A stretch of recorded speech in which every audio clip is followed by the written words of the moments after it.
সারিবুল শেখ তিনি ভারত থেকে প্রশ্ন করেছেন আমাদের কাছে। তিনি বলছেন, আমি ভারত থেকে জানতে চাচ্ছি, স্বামী স্ত্রী সহবাস করে ফরজ গোসল না করে কিছু পান বা আহার করা যাবে কি? ভাই সারিবুল শেখ, প্রশ্ন করার জন্য আল্লাহ আপনাকে জাযায়ে খায়ের দান করুন, আমিন। আল্লাহু আল্লাহু প্রশ্ন করার জন্য আমরা আমাদের পক্ষ থেকে জানাচ্ছি আন্তরিকভাবে মোবারকবাদ। আপনারা ইসলামকে সঠিকভাবে জানার জন্য আমাদের আলোচনাগুলো শুনুন। আপনাদের যে কোনো জিজ্ঞাসা কোরআন সুন্নাহর আলোকে জানতে আমাদের বিভিন্ন ভিডিও লিংকের কমেন্টস বক্সে আপনাদের প্রশ্ন সারিবুল শেখ ভাইয়ের মতো করে পাঠাতে পারেন। ইনশাআল্লাহ আমরা সর্বাত্মক চেষ্টা করে যাচ্ছি কোরআন এবং সহিহ সুন্নাহর আলোকে আপনাদের প্রশ্নের উত্তরগুলো দেওয়ার। জি সারিবুল শেখ ভাই, আপনি যে প্রশ্ন করেছেন স্বামী স্ত্রী সহবাস করে ফরজ গোসল না করে কোনো কিছু পান করা বা আহার করা যাবে কি না।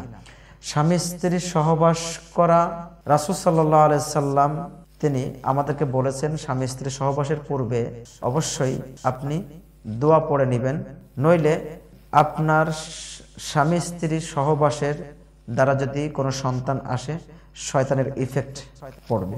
কিন্তু যদি স্বামী স্ত্রী সহবাসের পূর্বে দোয়া পাঠ করে নেন, নির্দিষ্ট দোয়া, আল্লাহুম্মা জান্নিবিশ শাইতানা ওয়া জান্নিবাশ শাইতানা মা রাযাকতানা, এই দোয়া আপনারা পড়ে নেন, তাহলে পরে ইনশাআল্লাহ সন্তান আসলে সন্তানটা নিরাপদ থাকবে, শয়তান এর কুমন্ত্রণা থেকে আল্লাহ রাব্বুল আলামিন হেফাজত করবেন।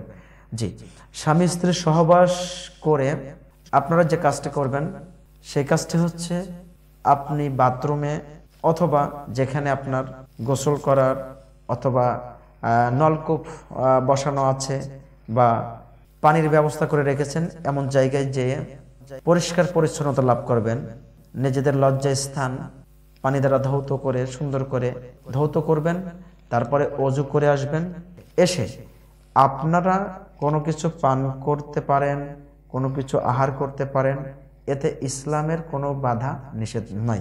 সুতরাং এটাই বলবো যে স্বামী স্ত্রী সহবাসের পরে কোনো কিছু পান করা, কোনো কিছু আহার করা, এতে ইসলামের কোনো বাধা নিষেধ নাই, আপনি পান এবং আহার করতে পারবেন।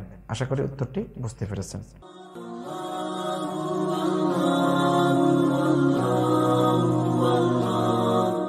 আল্লাহ।